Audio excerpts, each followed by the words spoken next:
توشہ خانہ ریفرنس، کیا عمران خان نااہل ہو جائیں گے؟ کنور دلشاد نے اندر کی کہانی بتا دی۔ سابق secretary election commission of Pakistan Kanwar Dilshad نے کہا ہے کہ مجھے بادی النظر میں عمران خان اسپیکر قومی اسمبلی راجہ پرویز اشرف کی جانب سے الیکشن کمیشن آف پاکستان کو بھجوائے گئے توشہ خانہ ریفرنس میں نااہلی کی زد میں آ جائیں گے۔ عمران خان اگر 10 لاکھ لوگ بھی الیکشن کمیشن کے سامنے لے آئیں تو کوئی فرق نہیں پڑے گا۔ انہوں نے کہا کہ اسپیکر قومی اسمبلی کے ریفرنس پر 1، 2 یا 3 ستمبر تک فیصلہ آ جائے گا۔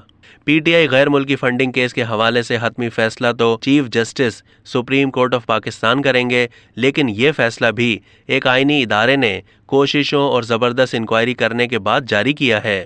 جو انہوں نے دلائل دیے ہیں، ڈاکومنٹس دیے ہیں، آئین اور قانون کا حوالہ دیا ہے اور کہا ہے کہ آئین کے آرٹیکل 7 کی شق 3 کی خلاف ورزی ہوئی ہے اور پی ٹی آئی نے اپنے فنڈنگ کے ذرائع الیکشن کمیشن کو نہیں بتائے اور انہیں چھپایا ہے۔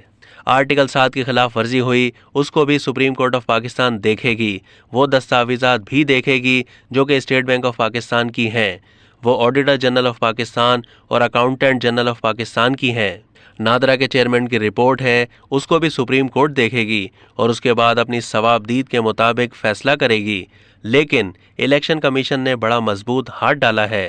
کنور دلشاد نے کہا کہ الیکشن کمیشن آف پاکستان نے پی ٹی آئی کے خلاف غیر ملکی فنڈنگ کیس میں state bank of Pakistan, F I A اور نادرا کی رپورٹس کی روشنی میں فیصلہ دیا ہے۔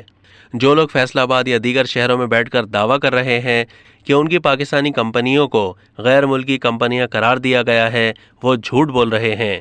اب تک کے لیے اتنا ہی۔ مزید معلومات کے لیے ڈیلی جنگ کے یوٹیوب چینل کو سبسکرائب کیجیے اور فیس بک کے پیج کو بھی لائک کیجیے۔